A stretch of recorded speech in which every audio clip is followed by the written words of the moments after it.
നമ്മൾ ഫ്രൂട്ട്സും വെജിറ്റബിൾസും നമ്മുടെ ഭക്ഷണത്തിൽ കൂടുതൽ ഉൾപ്പെടുത്താൻ വേണ്ടി അത് ജ്യൂസാക്കി കുടിക്കുന്ന ഒരു ശീലം പല ആൾക്കാർക്കും ഉണ്ട്. അപ്പോൾ നമ്മൾ ആലോചിച്ച് നോക്കിയാൽ നമുക്ക് ഒരുപാട് ഫ്രൂട്ട്സ് ഒന്നിച്ച് ജ്യൂസ് അടിച്ച് കുടിച്ചു കഴിഞ്ഞാൽ അത്രയും ഫ്രൂട്ട്സിൻ്റെ ഗുണങ്ങൾ കിട്ടുമല്ലോ എന്ന് നിങ്ങൾ ചിന്തിച്ചേക്കാം. പക്ഷേ അതിൻ്റെ അകത്തൊരു പ്രോബ്ലം ഉണ്ട്. നമ്മൾ ജ്യൂസ് അടിക്കുമ്പോൾ പ്രധാനമായിട്ടും 2 പ്രോബ്ലംസാണ് ഉണ്ടാകുന്നത്. ഒന്ന്, നമ്മളൊരു ഫ്രൂട്ട് എടുത്ത് ജ്യൂസ് ആക്കുമ്പോൾ ഒരുപാട് നമ്പർ ഓഫ് ഫ്രൂട്ട്സ് അതിൽ എടുക്കേണ്ടി വരും. ഇപ്പോൾ ഒരു ഓറഞ്ച് ജ്യൂസ് ഉണ്ടാക്കണമെങ്കിൽ നമുക്ക് 3-4 ഓറഞ്ച് എടുത്താലല്ലേ ഒരു ഗ്ലാസ് ഓറഞ്ച് ജ്യൂസ് കിട്ടുള്ളൂ. അപ്പം നമ്മൾ അതിൻ്റെ അകത്ത് കാലോറീസ്, അതായത് ഫ്രൂട്ട്സ് എന്ന് പറഞ്ഞാൽ മധുരമാണല്ലോ, അപ്പം ഷുഗർ കൂടുതലായിരിക്കും. അപ്പോൾ നമ്മൾ ഒരു ഓറഞ്ച് എടുത്തു കഴിഞ്ഞാൽ അതിൽ 60 കാലോറിയേ ഉള്ളൂ.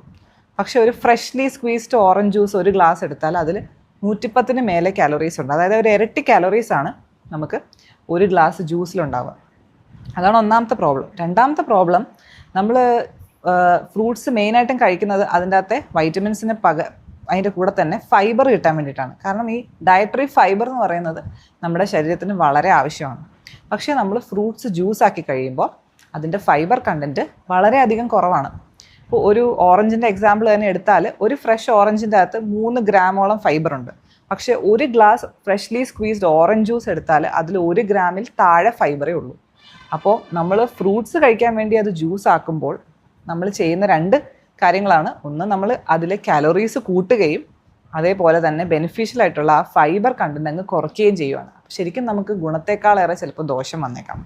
അതുകൊണ്ട് നിങ്ങൾ നമ്മുടെ ഡയറ്റിൽ ഫ്രൂട്ട്സും വെജിറ്റബിൾസും ഒക്കെ ഇൻക്ലൂഡ് ചെയ്യാൻ ഉദ്ദേശിക്കുന്നുണ്ടെങ്കിൽ അവ പൂർണ്ണമായിട്ടും തന്നെ കഴിക്കുന്നതാണ് എപ്പോഴും നല്ലത്. ജ്യൂസ് അടിച്ച് കുടിക്കുന്നത് അത്ര നല്ലതല്ല.